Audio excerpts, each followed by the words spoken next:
Is real estate investing for you? If you think it is, then here are 5 practical steps to getting started in real estate that you can implement to kickstart your investing career. So why listen to me? Well, I own and run a real estate company controlling 7 figures in multiple properties and achieved most of my biggest acquisitions, mainly in just 1 year, with the right planning. So whether you're just starting out or maybe you have a few already, I hope that these 5 things that you can do first will inspire you into taking action. So without further ado, the first thing you got to do is you got to start building that war chest, all right? I mean, you can do that straight away. So it's about saving, okay? So where might you want to save, you might ask me? Well, you could look at bankrate.com to find out where the highest interest rates are right now, because they're going to change, day to day, week to week, month to month. So I would go to bankrate.com and just have a look at where the highest yield is. Typically, you're looking at the high yield savings accounts. These are usually online, usually the ones that are brick and mortar, like your Bank of Americas, your Wells Fargos. They're not going to be as good as the online versions, because the online versions have got basically lower overhead. So essentially what you're getting there is a pretty good yield. You could think about banks like Synchrony comes to mind and others as well.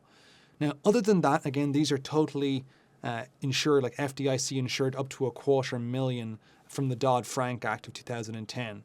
But you could go further, right? You could think about maybe something like Treasury inflation protected securities, or TIPS. So these are bonds, or essentially securities the government offers, where they're covering inflation. Now, you might not do much better than that, but at least you're covering inflation.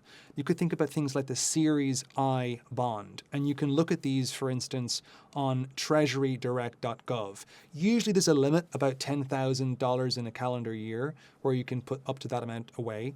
And they usually have certain specifications, like you might not get the last 3 months of the interest if you take it out, but you'll get pretty good returns there because you're going to be beating most likely the inflation. You're getting a real interest rate, so you will beat inflation. So that's one thing. Now, of course, that's a little bit, more risky as you go a bit further than that, because now we're looking at variable interest rates, but at least they're non-negative returns. And with something like the TIPS or the Series I bond, you will beat inflation. Above that, however, you could think about something like the index fund. Now, these are all emergency funds, but as your risk tolerance increases, so as you become more okay with taking on risk, you go towards the index fund, something like the whole total market stock market index fund. Now, typically, and again, maybe I'm crazy, it's just me, but I would think about putting money into the index fund only because in the long run, it probably will beat most other things. Now, of course, if you need the money in the next year or even in the next 5 years, typically speaking, things like bonds, if it's 1 to 5 years or 2 to 5 years, whereas it's something like a high yield interest rate we've just been talking about is good for under a year or under 2 years. Again, that's where you kind of get the bonds are in between the 2 and 5, and then really 5 to 10 plus, you're thinking about the stock market. That's the traditional thing. But again, it could be just me. I'm a little crazy, I'm more risk tolerant.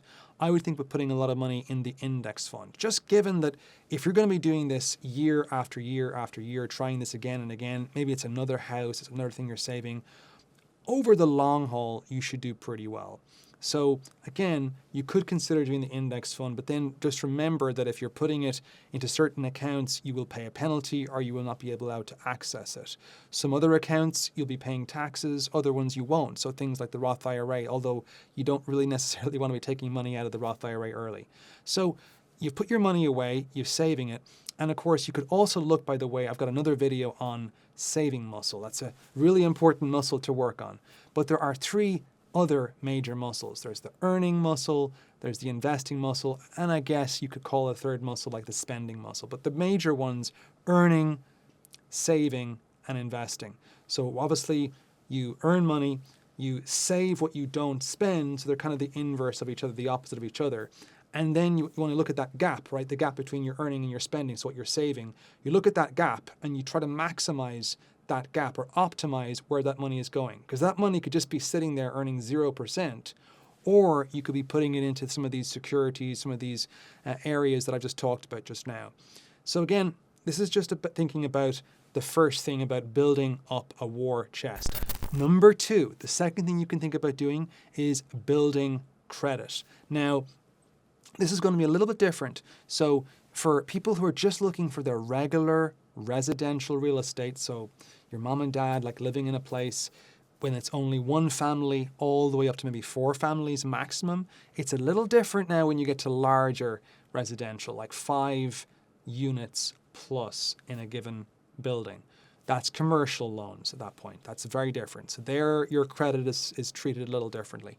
But for the rest of us who are looking at, let's say, a single family or an apartment or a condo where it's just 1 unit, or maybe it's a 2-unit duplex multifamily or a 3-unit triplex or a 4-unit quadplex, up to 4 is counted as small multifamily. So you're still allowed to basically use your residential regular mortgages. So for that, credit will be important.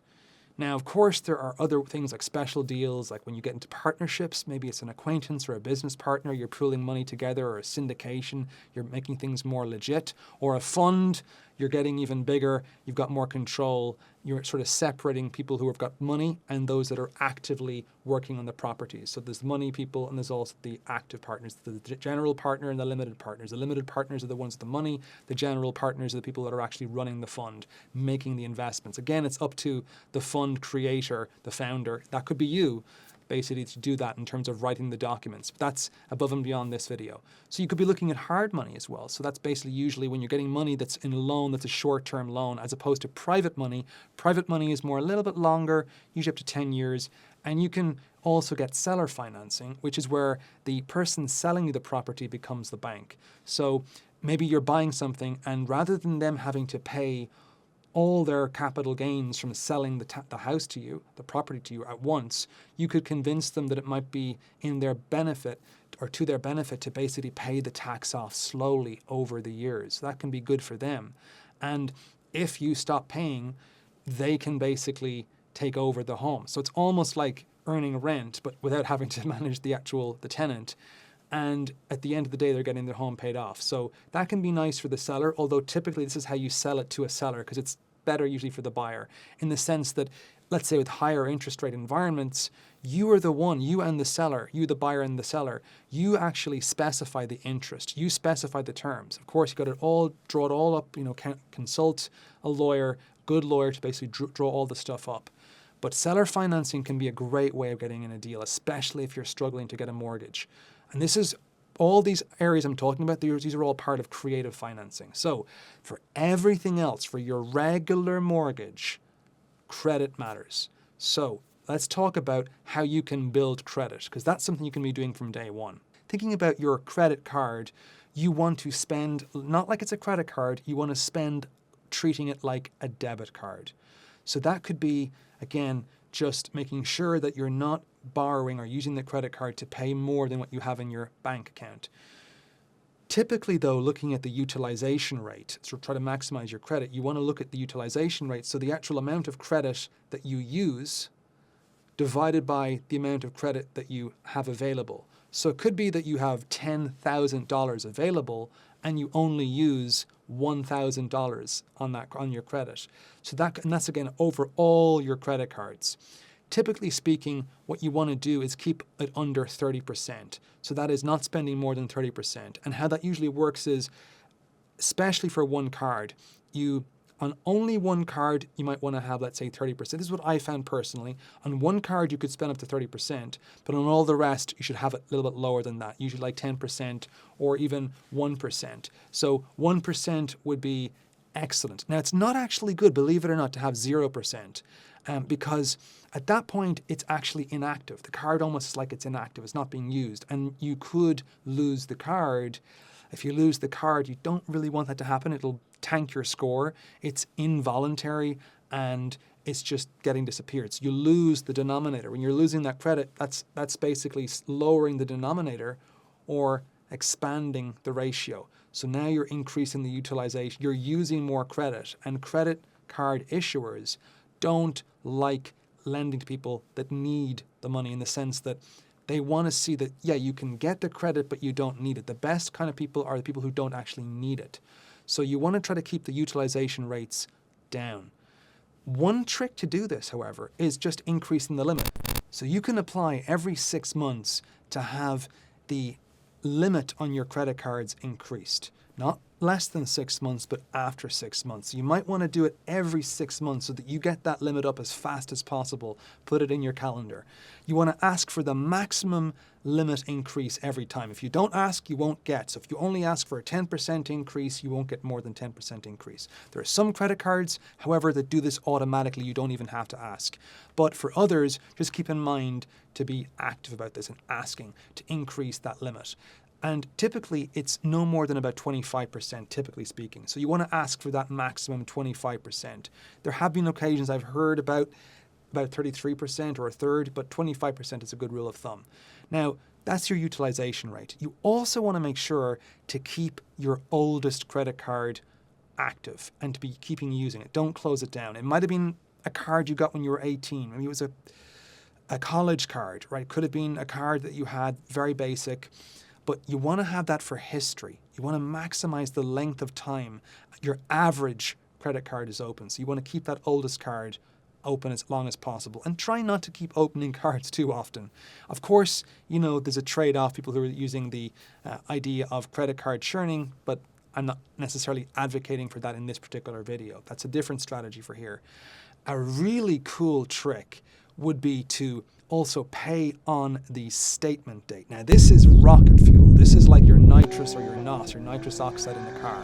So the trick is to look at your credit statement, your credit card statement when it comes in, and you'll see one date, which is the date that it's due, the due date. But you'll also see the statement date. And the statement date is usually a few days after the due date. So it could be that it's due on the 2nd of the month, and it could say that the statement date is the 9th of the month. So what that tends to mean is that on the 9th of the month, whatever you owe, let's say it's $2,450, that is the amount that will be due the next time. So the trick is to pay everything off on or just a day before the actual statement date. Because then what it'll look like is, instead of you owing that money, you will owe zero. And if you owe zero, your utilization rate goes down towards zero. Now, I said that you shouldn't have a zero utilization rate, but what I really mean is you should use the credit card, but you should make it look like it's zero. So that is, you pay it all off on the statement date. Of course, you pay it before the due date for every month, if you can, as much as you can. You don't want to be paying interest because it's a very high interest.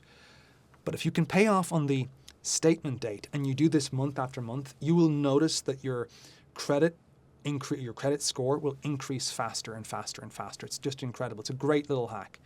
So another thing you can think about doing as well as you get on is you can check your annualcreditreport.com. So just go to annualcreditreport.com. You can do it once a year for free.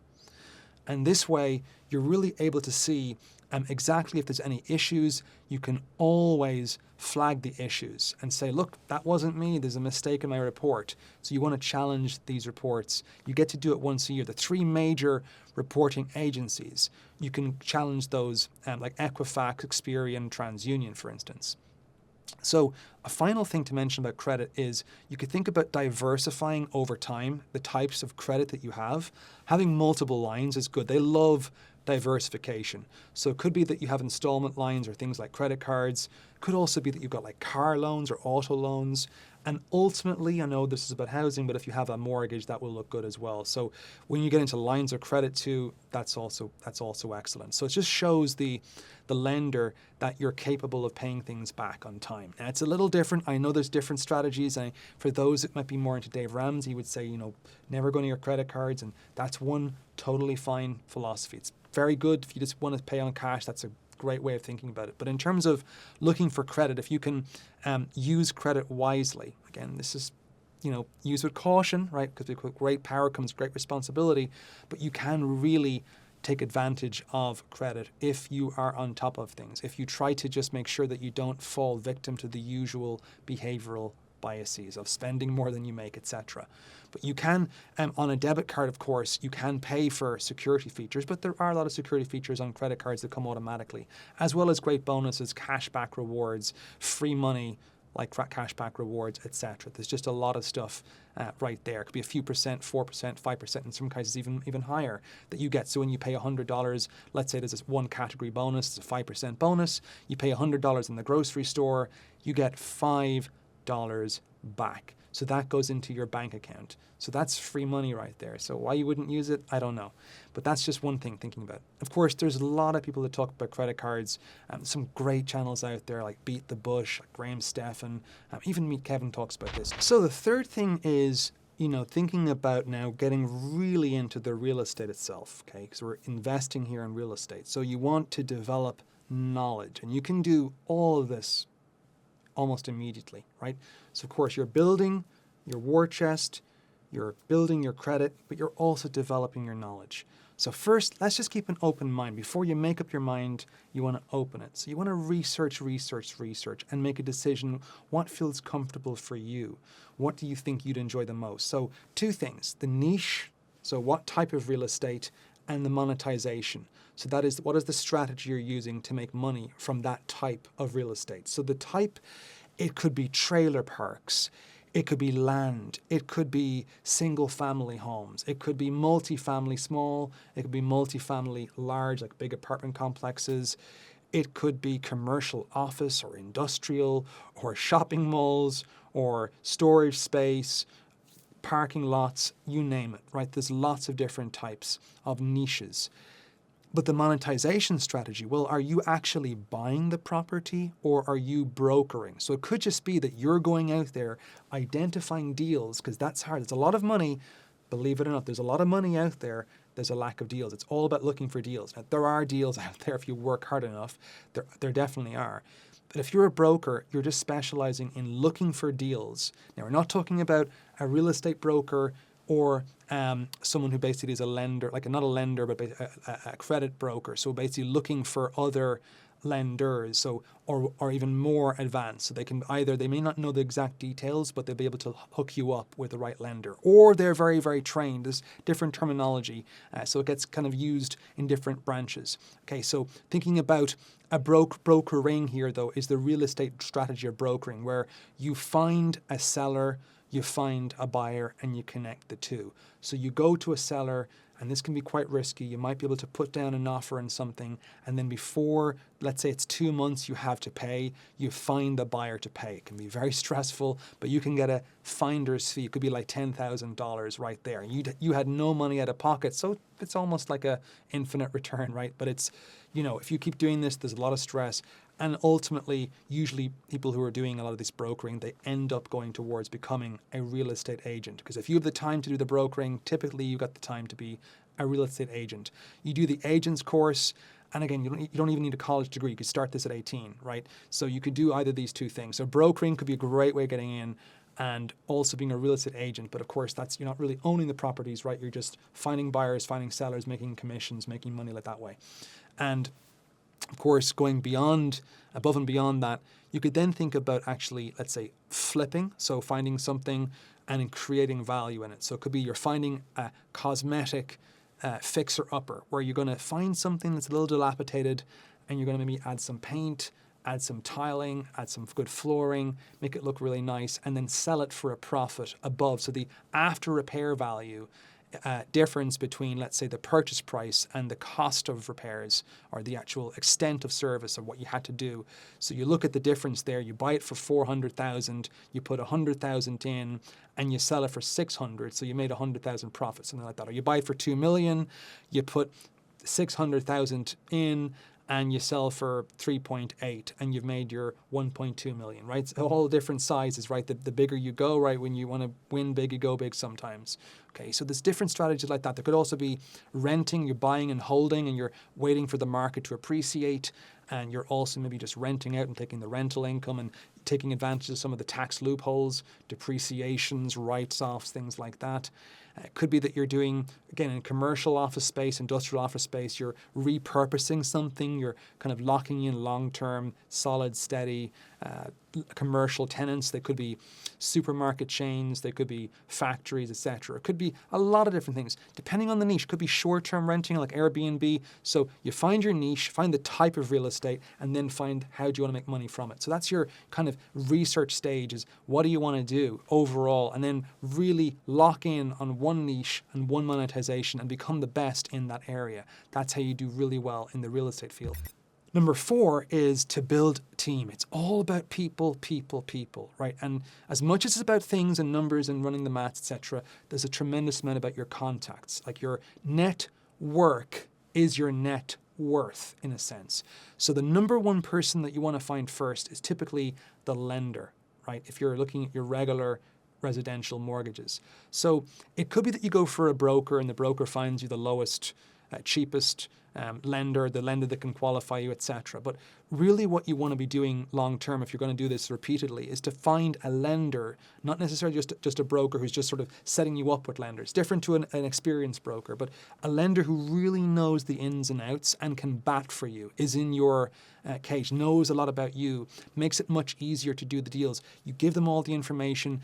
Maybe they've done one deal with you before, a second deal with you, etc. So getting a good relationship, like treating them like family, like getting as close to them as you can. And that's the lender.